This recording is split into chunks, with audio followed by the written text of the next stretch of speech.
राज ते अपने नबी नू देखिया ना ते अल्लाह दा आवाज आया, रब के हशर च लब अज खोली जा, जो भी मन माना है मुंह अज बोली जा, जो भी मन माना है मुंह अज बोली जा। ओ तेथों करना नहीं असा ओ इनकार सोहणिया, ओ तेथों करना नहीं असा इनकार सोहणिया।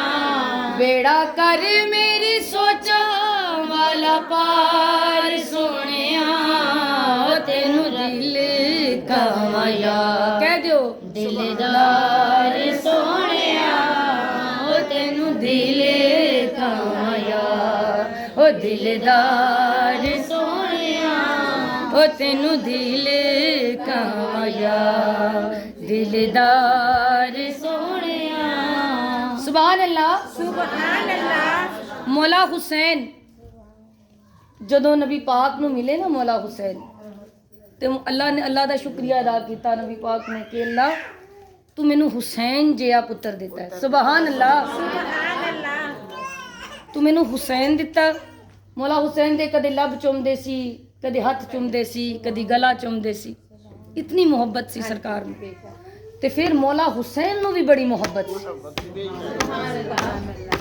जदों उन्होंने मदीना छड्या ना करबला जान लई ते अपने नाना दे दरबार ते आए और फरमाया, नाना तेरी जात नालों प्यारी कोई चीज नहीं, अकबर असगर भी तेरे तो अजीज नहीं, अकबर असगर भी तेरे तो अजीज नहीं, ओ तेरे कदमा तो दया सब वार सोहणिया, ओ तेरे कदमा तो दया ओ सब वार सोहणिया।